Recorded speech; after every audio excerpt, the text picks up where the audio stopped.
एक राज्य में श्याम नामक युवक रहता था। एक बार उसने राजा के किसी आदेश की अवहेलना कर दी। अपने आदेश की अवहेलना राजा को कतई गवारा नहीं था।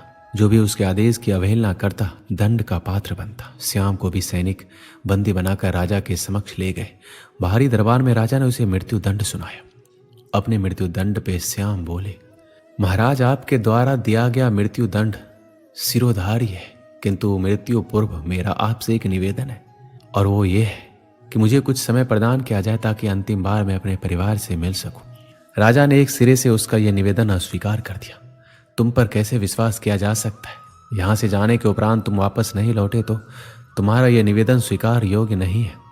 राजा के ये कहते ही राज दरबार में उपस्थित प्रजा में से एक युवक सामने आया और बोला, महाराज, मेरा आपसे निवेदन है कि श्याम को उसके परिवार से मिलने जाने दिया जाए। उसके आते तक मुझे बंदी बनाकर रख लिया जाए। यदि वह वापस ना आए तो उसके स्थान पर मृत्यु दंड दे दिया जाए। युवक की बात सुनकर राजा आश्चर्यचकित रह गया। पहली बार ऐसा कोई व्यक्ति सामने था जो किसी अन्य के लिए अपने प्राण देने पे तत्पर था। राजा ने पूछा, कौन हो युवक, और इसका स्थान क्यों लेना चाहते हो? महाराज, मेरा नाम कन्हैया है। मैं श्याम का मित्र हूँ। मुझे पूरा विश्वास है कि अपने परिवार से मिलकर ये वापस अवश्य आएगा। राजा ने सैनिकों को कन्हैया को बंदी बना लेने का आदेश दिया और श्याम को परिवार से मिलने की अनुमति दी। श्याम को 6 घंटे का समय दिया गया, जिसमें उसे अपने परिवार से मिलकर वापस आना था।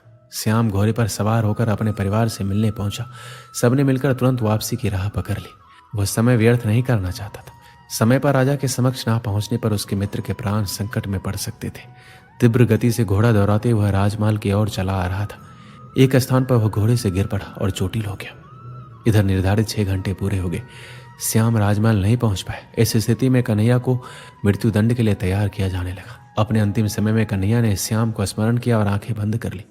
वह प्रसन्न था कि वह अपने मित्र के काम आ सका, किंतु अंतिम क्षण में श्याम राजमहल पहुंच गया। वह राजा से बोला, देरी के लिए क्षमा महाराज, मैं घोड़े से गिरने के कारण चोटिल हो गया था। अब मैं वापस आ चुका हूँ। कृपया मेरे मित्र कन्हैया को छोड़ दीजिए। श्याम का कथन सुनकर कन्हैया ऊंचे स्वर में बोला, मित्र, तुम चले जाओ।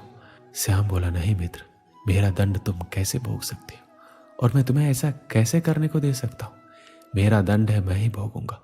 तुमने मेरे लिए जो किया उसके लिए मैं तुम्हारा आभारी हूँ। राजा श्याम और कन्हैया की मित्रता देखकर प्रसन्न हुआ और बोला, ऐसी मित्रता मैंने आज तक नहीं देखी। मैं तुम दोनों से बहुत प्रसन्न हूँ और घोषणा करता हूँ कि तुम दोनों में से किसी को मृत्यु दंड नहीं दिया जाएगा। मैं तुम दोनों को स्वतंत्र करता हूँ। इस कहानी से क्या सीख मिलती है? सच्चा दोस्त एक अनमोल रिश्ता है जो जीवन का महत्वपूर्ण हिस्सा होता है।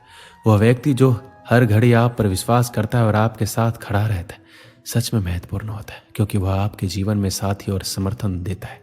एक सच्चा दोस्त आपके सारे राज और बातें सुनता है, आपके साथ खुशियों में साझा करता है और आपके दुखों में सहानुभूति दिखाता है।